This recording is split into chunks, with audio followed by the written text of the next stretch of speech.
Everyone, welcome back to study central. इस वीडियो में नेक्स्ट टॉपिक ग्लोबलाइजेशन का डिस्कस करते हैं। वो है movement of Indian economy towards globalization. अब हमें ये तो पता है कि ग्लोबलाइजेशन हमने 1991 से चालू किया था, यानी कि जब न्यू इकोनॉमिक पॉलिसी आई थी तब से लिबरलाइजेशन, ग्लोबलाइजेशन और प्राइवेटाइजेशन अब ये स्टार्ट किया था। लेकिन एकदम से तो हम सारी चीजें नहीं ओपन कर सकते ना, कुछ ना कुछ स्टेप बाय स्टेप हमने डिक्लेरेशन ली होगी, स्टेप बाय स्टेप ऐसे प्रोसेस लिए होंगे।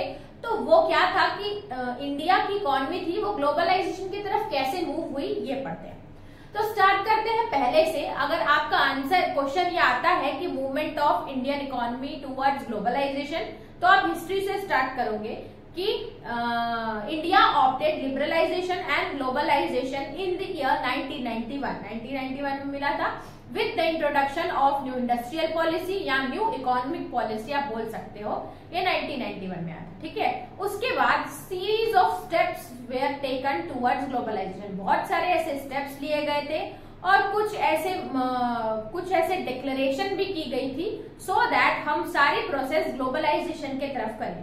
तो उसके कुछ स्टेप्स यहाँ पे मैंने लिखे हैं ताकि आप उसको एग्जाम्पल की तरफ लिख सको। यहाँ पे आपको पहले उसका इंट्रोडक्शन देना है, तो इंट्रोडक्शन जो मैंने दिया वैसे ही क्या लिखोगे। The process of economic liberalization and globalization start हुआ था 1991 से बाय अनाउंसिंग, क्या अनाउंस किए थे, न्यू इकोनॉमिक पॉलिसी भी लिख सकते हो, इंडस्ट्रियल पॉलिसी भी लिख सकते हो, ठीक है। उसके बाद हमने बहुत सारी डिक्लेरेशन की, many declarations have been made which makes Indian economy move towards, ऐसी डिक्लेरेशन की गई जिससे हमारी इंडियन इकोनॉमी ग्लोबलाइजेशन की तरफ मूव करे। अब सम ऑफ दीज डिक्लेरेशंस आर, उनमें से कुछ डिक्लेरेशन ऐसी हैं कि कन्वर्टेबिलिटी और रुपीज, यानी कि अब हम जो रुपीज को थे उसको बाकी करेंसी में हम कन्वर्ट करा रहे हैं सो दैट हम पेमेंट कर पाए ना, इसीलिए पहला स्टेप था। दूसरा था इंपोर्ट लिबरलाइजेशन। इंपोर्ट लिबरलाइजेशन यानी कि पहले इंडिया के ये रूल था कि हम ज्यादा से ज्यादा इंपोर्ट ना करें, इनवर्ड लुकिंग स्ट्रेटेजी आई थी ना।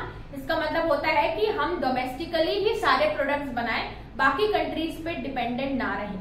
अब हम कम से कम इंपोर्ट करें, इसीलिए इंडियन गवर्नमेंट बहुत सारे रूल्स एंड रेगुलेशंस लगा दिए थे इंपोर्ट पे ताकि लोग कम से कम सामान मंगाए। अब ग्लोबलाइजेशन यानी कि पूरी ग्लोबल ट्रेडिंग, तो अब धीरे धीरे हम इंपोर्ट में जो भी रूल्स एंड रेगुलेशन लगे थे, जो प्रोसेस हार्ड थे उसको हटा दिए, इसीलिए वो हो गया हमारा इंपोर्ट लिबरलाइजेशन। इंपोर्ट के जो प्रोसेस थे उसको लिबरल कर दिया।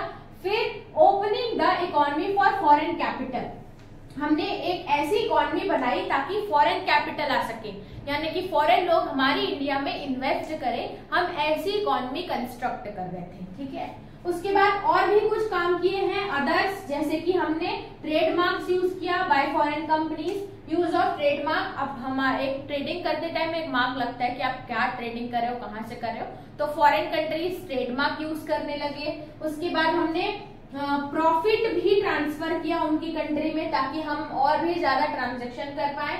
फिर जो हमारा 100% फॉरेन इक्विटी था, वो जो हम लोग 100% फॉरेन इक्विटी या शेयर्स थे वो पावर सेक्टर में ही थे।